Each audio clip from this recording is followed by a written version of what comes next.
All right, we're moving into what I call the nevermore portion of our program, the Raven Awards. Here to present our first Raven, the best-selling and award-winning author of Secret Identity, which picked up 3-starred reviews, including one from Kirkus. Come on, let's be honest, though, that counts as 2. That counts as 2 regular stars. And by the way, I just found this out, Secret Identity just won the LA Times Book Prize for mystery, for mystery/thriller, and I use that slash literally. Please welcome to the stage the multi-starred author of the Anthony Award-nominated Pete Fernandez Miami Mystery Series and all sorts of cool comic books, Alex Segura. Good evening. So the Raven Award recognizes outstanding achievement in the mystery field outside of the realm of creative writing. I can't think of an organization that deserves this more than Crime Writers of Color. Crime Writers of Color is not a formal organization, even though I just called it one. There are no bylaws, there are no presiding officers, but it is vital to the publishing industry and the crime genre. A lot of times people talk about the things we should do as an industry, as a community. Very few people actually do the work. Crime Writers of Color does the work. Thank you to the co-founders, my bestie Kellye Garrett, Walter Mosley, Gigi Pandian, authors of color, voices that have long been marginalized, ignored, and forgotten now have a safe space, a place to call home, a network of support and friendship that we can have while navigating this business. Whether someone's a newbie author looking for an agent, a veteran author with 10 or 12 novels, or an internationally best-selling author, they have a home with Crime Writers of Color. It's created a thriving community to share ideas, advice, support, and hope.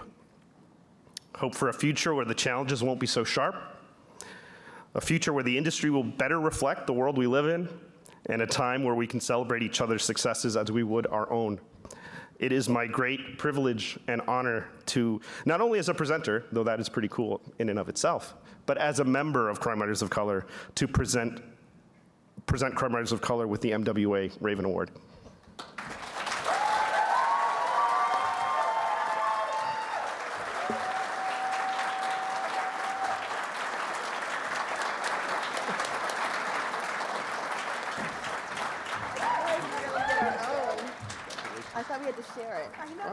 I thought we had to share this, so I'm surprised. Thank you, Alex, and thank you to MWA.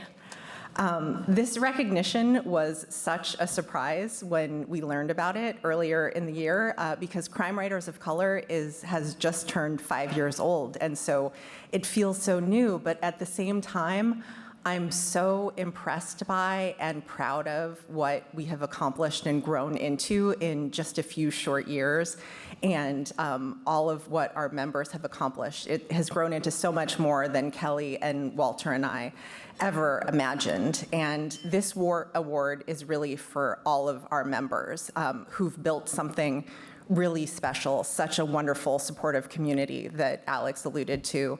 And especially our volunteers. We have so many volunteers who really donate so much of their time and are really what makes the group thrive.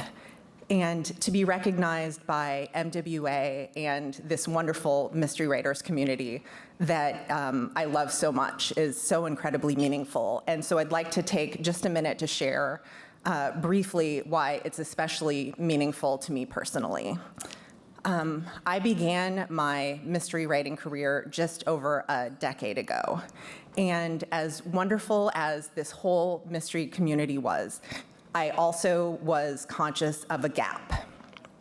That same gap that I felt as a child when I was devouring mystery novels and finding so many absolutely fantastic books that I loved so much.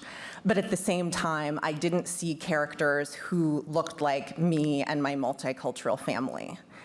And so Crime Writers of Color really is a group that helps fill that void. It's a group that creates the space for authors of color who are writing in the mystery field who haven't always found support to tell their stories. And before I get off this stage, I really need to say my final biggest thank you, and that is to the one person who is a tireless advocate and a cheerleader for everyone, a person who brings people together and really puts in the work. She is the daily heart and soul of the organization, and Crime Writers of Color would not exist as it is today without her. And I think you all know who I'm talking about, and that is Kellye Garrett. So.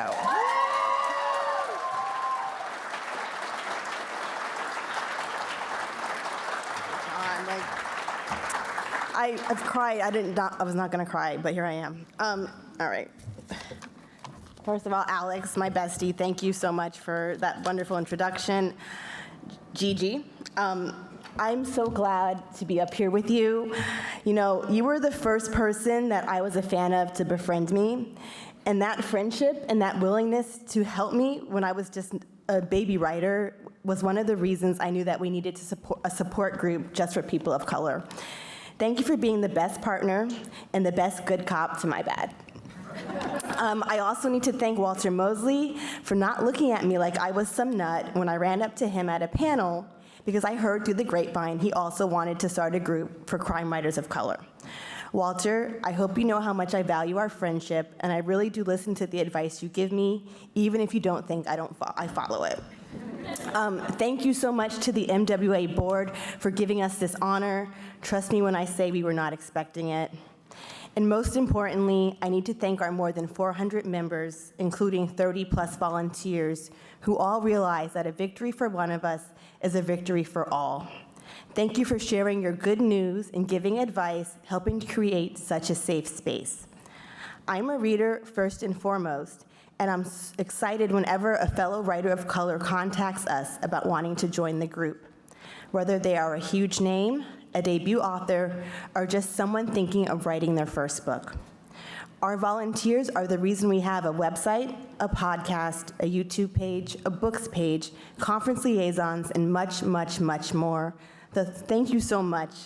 This award is as much yours as it is me and Gigi's. However, I'm going to be keeping mine. I will not be sharing it with y'all. So this actually is not my first time at the Edgars. So I came right before my debut came out in 2017 as a guest of Joanne Love when she won her Raven Award. And Facebook memories actually reminded me that today, that was exactly 6 years ago. I was so excited, and I can remember walking into the room, and the first person I saw was a super famous, super successful white male author.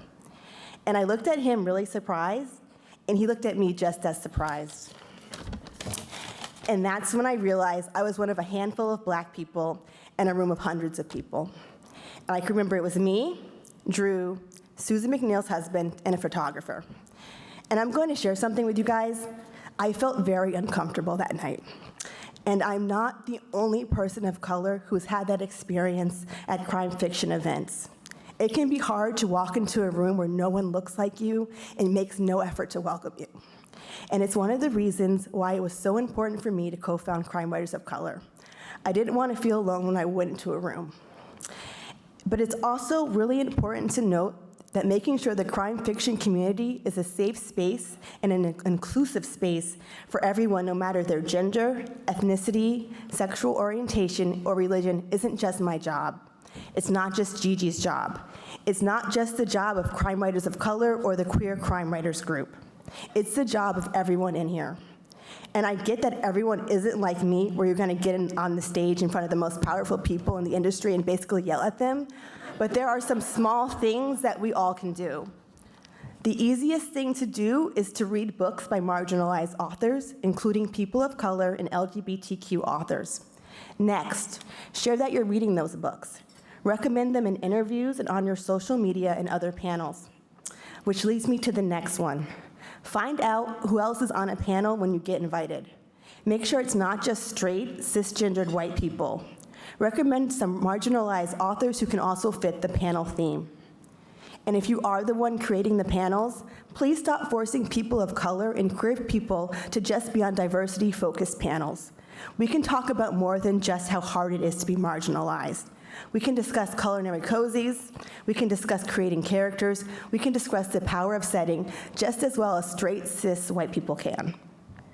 If you are a bigger name and they ask you who should interview you for an event, again, give them a list of people of color, queer folks, and other marginalized people. You can find folks on both the Crime Writers of Color and queer crime websites. Trust me when I say it might make for a more fun conversation. And now we're gonna get to the not easy part. First, stop making excuses for problematic people and problematic behavior. We can all agree that things like sexual assault and the use of the N-word and the F-word are horrible, but we tend to downplay and ignore the smaller things, the microaggressions. Stop doing that. If a woman tells you that a man said demeaning things, don't tell her he's harmless, because he is not. If a queer person tells you a straight person's comment made them upset, don't say it was a joke, because it wasn't. If a person of color shares a white person called them the name of another person of color they look nothing alike, don't tell them it's not a big deal, because it is. I get a lot of times that you react like this because it makes you uncomfortable, but that's not a good excuse. Imagine how uncomfortable we feel. And finally, we all know the problematic people in crime fiction: the racist, the homophobic people, the misogynist, the folks who are anti-Semitic, the folks who are all four of those things. Realize you don't have to work with those people, even if you think it will help your career. Trust me when I say your career will be okay. There are other people who can blurb your book, other bookstores you can go to, other panels you can be on. And to the mob of people who are doing the things I mentioned, thank you. Please know I see you, and I appreciate that you know that there's things that are more important than selling copies of your book. And to those of you who are uncomfortable at this speech, I know these conversations can be scary. I'm scared myself right now. But trust me when I say that in the long run, our community will just be stronger when it's when where we all truly feel like we belong in this room. So thank you so much.